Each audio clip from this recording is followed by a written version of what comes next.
commentator and Trump supporter, Paris Bernard. Also, Charles Kaiser is with us. He's a CNN.com contributor and the author of multiple books, including The Cost of Courage, the story of how one French family fought the Nazis during the Paris occupation. Gentlemen, welcome. And thank you. Charles, let me just begin with you. I mean, now that you're hearing, we're getting some of the information coming out of this New York Times meeting that Trump has disavowed this particular group. Is that enough for you?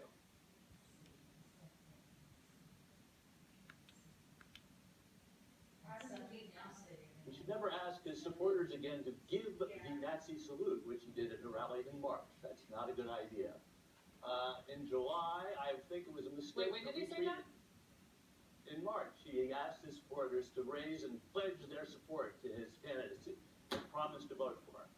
There's plenty of video of that. You can find that. And then, of course, in July, he retweeted an image of his opponent with the six-pointed Jewish star on it. I thought that was a mistake. But we have bigger problems here. Also in July, he's elected as his vice president, the most homophobic man in American public life, a person who believes that gay people actually do not have the right to exist. And then, if you don't want to support the alt-right, don't choose as a White House counselor a man who uses the word nigger, whose wife says that he did not want his daughters to go to a school with too many Jews. And don't choose as an attorney general a man who calls the NAACP an un-American organization, and who we learned in The Guardian today went so far as to prosecute Charles, just hang on a second. I appreciate you going through all of this, but please don't use the N-word on my show. I'm sorry. Well, I never use the N-word except when I'm quoting someone who's been appointed by the president to serve in the Oval Office, since this is such a disgusting moment in our history. Let me go back to my original question. Currently, the fact that Mr. Trump has disavowed this group, is that enough?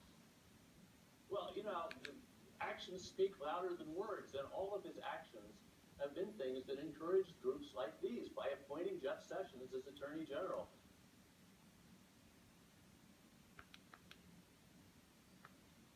Trump has to say these things, not every single time, because you can't go down the list every time some crazy whack job on the far extremist white supremacy says something in support of you. But a gathering this large of people doing these things, which I think might be more of a PR political stunt, is appropriate and it's the right thing to do. Looking into the camera is the right thing to do, because at this point, we can talk about what he retreats. Excuse me, sir. I did not interrupt you. Give me the respect I gave you. How do you feel about and so when I'm going to tell you right now, I believe it's appropriate that the president-elect looks into the camera and says, this is inappropriate, stop it, because words matter. And he's now the president-elect. And so he sets the tone, and things that he's doing it's appropriate, and it's the right thing to do. But what about Steve Bannon? What about Steve Bannon, Paris? To Charles's point, in Breitbart, the most prominent platform for what we just showed, the video we just showed, the Nazi salute, the white supremacists in this country. Are you okay with having Steve Bannon as the chief strategist at the White House? Paris. Yeah, I'm fine with Steve Bannon being the chief strategist because I trust the president-elect's judgment. But I also know people who work for. Let me just tell you a quick story. I was on this program on CNN. They were in the war room of Trump headquarters. Steve Bannon was watching the show on CNN and said, "Who's that guy?" Speaking on behalf of Mr. Trump. Colleague said, "That's Paris Bernard. I used to work with him in the White House." He said, "He's fantastic. We need more people like him speaking out. Let's help get him on our team as a surrogate." I know people at Breitbart in Los Angeles who have told me he happens to be a Jewish American. The two people in the office, one is Mexican American, the other was African American. That's the Breitbart that I know. Those are the people that I know. The Breitbart that we know is the one who says your interruptions are inappropriate. And so the point is, there are people who work at Breitbart every single day. And look, I will be totally transparent. Are there things on Breitbart that I don't like that I think that should not be on there? Sure. There's things that are on Drudge Report that I don't like. There are people that you put on this program on CNN that I don't like. But it's a platform, and you have the First Amendment and people's points of view. How do you feel about the tone he set by appointing an attorney general who was denied a federal judgeship because of extensive evidence that he is a racist? How do you feel about that?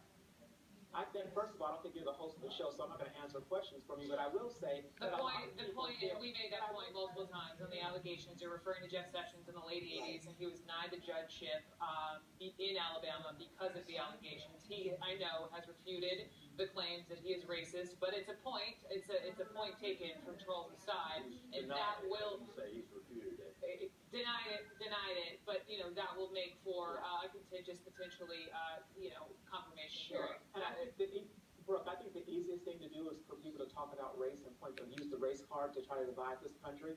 I think Senator Sessions is an honorable man. I think that he's doing a great job, and I know that particular HBCUs, he's been a strong proponent of them. Many of them come from the South, and I know he represents them. And so I believe that he's going to be someone who's going to be confirmed. And we can go back and look at everyone's history. I'm sure the person sitting next to me on this program has said some things that he would regret. But we have to look forward. It's shameful that We have any to look African American would support this man to be Attorney General. Sir, you don't know why. You know what? I don't question your allegiance to the people that you support. I would tell you why I support Mr. Trump, who's the president-elect, because I think he's going to do good things for this country, and particularly good things for my community. How do you feel when All right, gentlemen, we're done. We're done. I appreciate both your voices. I am still, the more I've sat here and listened to the fact that somebody used the N-word on the show, it is not okay. It is not okay, Charles Kaiser. I respect you. I enjoy having you on as a guest, but not okay. By the way, the claim that Mr. Bannon used the N-word, I've never heard of this. So there's that. Take a break.